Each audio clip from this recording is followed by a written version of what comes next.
जहाँ हम दिल से कुछ मांगे और वो पूरा हो जाए तो कितनी खुशी मिलती है ना। कुछ ऐसी खुशी मुझे मिली अभी जब मैं सोच रहा था कि रिसेंटली कंटेंट कितना कम हो चुका है, वहीं हमें एकदम से ढेरों कंटेंट मिलने शुरू हो गए। हॉलीवुड ने तो टीजर्स और ट्रेलर्स की बहुत झाड़ लगा दी है एंड इस मामले में बॉलीवुड भी पीछे नहीं है। सो आज हम बात करेंगे हॉलीवुड के कुछ अच्छे टीजर्स और ट्रेलर्स के बारे में and even that includes Japanese Godzilla -1 movie. So मैं हूं आपका अनफिल्टर्ड रिव्यूअर एंड शुरू करते हैं आज की वीडियो। तो आज हम जो पहली मूवी के ट्रेलर के बारे में बात करने वाले हैं वो है द फॉल गाय, जो कि इंस्पायर्ड है एक पुरानी सीरीज से जिसका नाम भी सेम था द फॉल गाय। एंड अगर सच्ची बताएं तो इसमें स्टंट और एक्शन काफी ज्यादा होने वाला है बिकॉज इसको डायरेक्ट करने वाले हैं डेविड लीच, जिन्होंने पुरानी मूवीज जैसे आपको याद होगा डेडपूल 2 और Hobbs and Shaw and recently release हुई जो पिछले साल हुई थी बुलेट ट्रेन। तो इन सब मूवीज के जो आप सिमिलैरिटी देखोगे वो है basically action and action direction उनका बहुत अच्छा है। तो इसी चीज को आगे कंटिन्यू करेंगे ये द फॉल गाय में। एंड द फॉल गाय की एक छोटी सी स्टोरी है, बेसिकली मैं आपको समझा देता हूं, जिसमें हमारे मेन एक्टर रायन गॉसलिंग जो कि एक स्टंटमैन है, वो अपनी डायरेक्टर से प्यार करते हैं बट वो उनकी एक्स है। सो बेसिकली उनकी मूवी बचाने के लिए उन्हें एक टास्क दिया जाता है कि आपको बिगेस्ट एक्शन स्टार को ढूंढना है जो कि प्ले कर रहे हैं एरन टेलर जॉनसन। सो उनको ढूंढने का टास्क दिया जाता है बट समहाउ जब हमारे मेन एक्टर रायन गॉसलिंग को उसकी डेड बॉडी मिलती है उसके होटल रूम में, तब से उसके लिए प्रॉब्लम शुरू हो जाती है एंड इस चीज को लेके अब वो पूरी मूवी आगे चलती है। Dead body on ice. He was so dead, Gail. He was super dead. He has got himself involved with some shady people. I have no choice.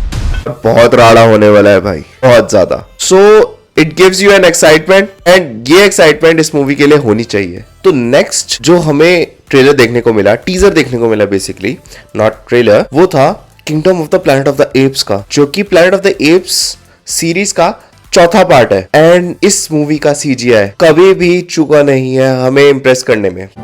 New things. I see everything.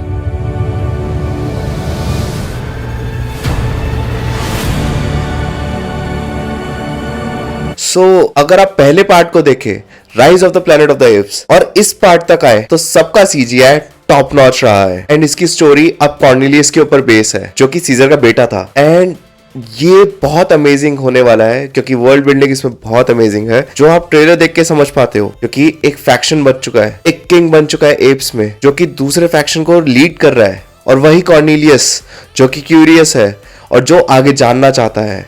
और यहाँ हम humans को भी देख सकते हैं जो काफी कुछ स्टोन एज में आ चुके हैं और उनके जो वेपन्स थे, ह्यूमंस के वेपन्स, बनाए हुए वेपन्स, उसको अब एप्स यूज कर रहे हैं ह्यूमंस के अगेंस्ट। सो ये देखना काफी इंटरेस्टिंग होगा इस मूवी में और क्या क्या डेवलपमेंट्स होती हैं। तो नेक्स्ट मूवी जिसके बारे में बात करने वाला हूं वो है द शेफर्ड के बारे में। सो रिसेंटली जब उसका ट्रेलर ड्रॉप हुआ उसके अंदर हमें दिखाया गया कि एक एयरफोर्स पायलट जो कि उड़ान भरता है नॉर्थ सी के ऊपर से सो दैट वो अपनी फैमिली के साथ क्रिसमस मना सके, but somehow on the way उसके इक्विपमेंट्स फेल होने लगते हैं और उसका पेट्रोल खत्म होने के कगार पे होता है।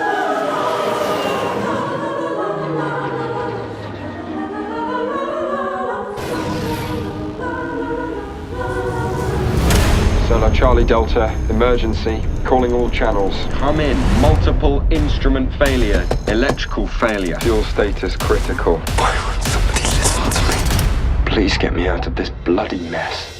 सो अब बेसिकली वो अपनी होप छोड़ चुका होता है एंड उसे नहीं पता आगे क्या करना है। तो समहाउ एक पायलट आता है जो कि उसको रास्ता दिखाएगा। सो हमें एक बैक स्टोरी दी जाती है कि ये पायलट 14 साल पहले कहीं खो चुका था और इस पायलट का नाम था जॉनी, जो कि ये दूसरे पायलट्स की मदद करने जाता था, स्ट्रैंडेड प्लेन्स की मदद करने जाता था अंधेरी रातों में, बेसिकली फॉग्स वाली नाइट्स में। सो इसी सेम डे पर वो कभी वापस ही नहीं आया। तो ये मूवी काफी इंटरेस्टिंग हो सकती है एंड ये पूरी मूवी इंस्पायर्ड है एक नॉवल से जिसको लिखा था फ्रेडरिक फॉर्सिथ ने। सो डिज्नी प्लस की शायद ही हमें डिज्नी प्लस पे ही देखने को मिले एंड ये देखना काफी इंटरेस्टिंग होगा ये मूवी कैसे रिएक्ट करती है, बेसिकली लोग इस पे कैसे रिएक्ट करते हैं इस मूवी को लेके। सो डिज्नी की बात हो ही रही है तो मार्वल कैसे पीछे रह जाए। एंड मार्वल ने बेसिकली अभी रिसेंटली एक ट्रेलर ड्रॉप किया एको का। तो एको को देख के बेसिकली एक वैसी वाली फील है कि नेटफ्लिक्स पे जब हमने डेयरडेविल देखा था, तो डेयरडेविल में जैसा एक्शन हमें दिखाया गया, जैसा गोर हमें दिखाया गया, ये कुछ कुछ वैसा रिसेम्बलेंस कर रहा था। एंड समहाउ मुझे ये फील दे रहा था कि हम इससे होपफुल हो सकते हैं कि ये बाकी शोज की तरह नहीं निकलेगा। एंड अभी रिसेंटली हमने लोकी के बारे में काफी तारीफ सुनी है, एंड इवन मैंने एपिसोड्स देखे तो मुझे इतना इंटरेस्ट आया। मुझे लोकी सीजन 1 और सीजन 2 जो जिस तरीके से चल रहा है उसमें इन्होंने बहुत बड़ा डिफरेंस आए हैं ये बाकी सीरीज के मुकाबले। एंड हम देख सकते हैं कि लोग इससे क्यों प्यार कर रहे हैं। एंड इवन एको का ट्रेलर देख के ऐसा ही फील हुआ। उन्होंने एक तो जो रेड इंडियंस का कल्चर टाइप दिखाया थोड़ा बहुत, एंड हमें समहाउ एक झलक मिली डेयरडेविल की भी। और जिस तरीके से इसमें विल्सन फिस्क अपना जो नरेशन दे रहा है वो काफी अच्छा था। एंड ये हम एक विलन के पर्सपेक्टिव से देख सकते हैं। आप पता इनमें से कोई एक सबसे बड़ा मॉन्स्टर है, हो सकता है वो डेयरडेविल ही क्यों ना हो। ये देखना काफी इंटरेस्टिंग रहेगा। और इसके पहले 5 एपिसोड्स हमें 10 जनवरी को डायरेक्टली अवेलेबल होंगे डिज्नी प्लस पे।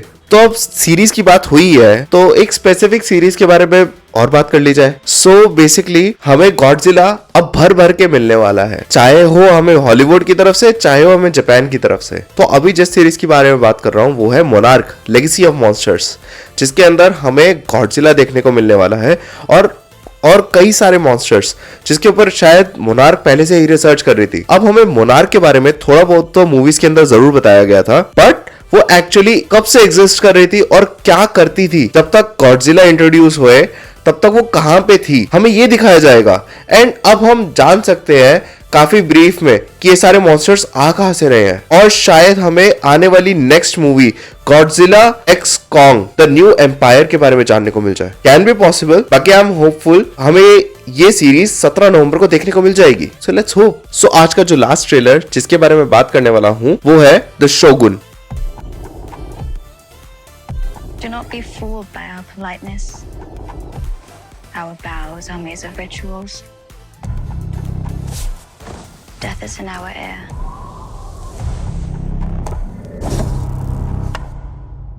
Just remember, we live and we die. Shogun basically एक पर्सन होता है जो रूलिंग चेन में सबसे ऊपर होता है। ऐसा जापान में पुराने टाइम पे होता था जब वहां पे किंग रूल होता था।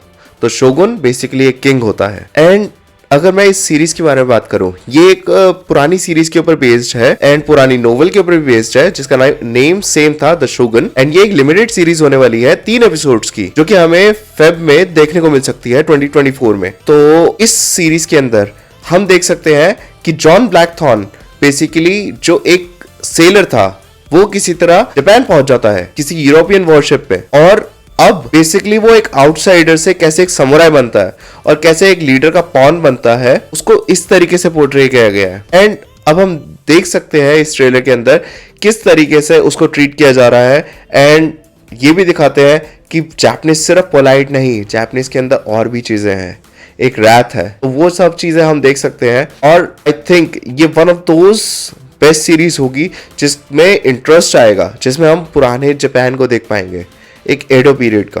तो इस वीडियो के लिए इतना ही एंड होप आपको वीडियो पसंद आई हो। अगर पसंद आई है तो लाइक, शेयर एंड सब्सक्राइब जरूर कर दीजिएगा। आपको मिलता हूं मैं अपनी नेक्स्ट वीडियो में with Marvels review and hopefully tiger 3 का भी रिव्यू जल्दी आने वाला है। तो स्टे ट्यून्ड। बाकी मिलते हैं हमारी नेक्स्ट वीडियो में। चाओ।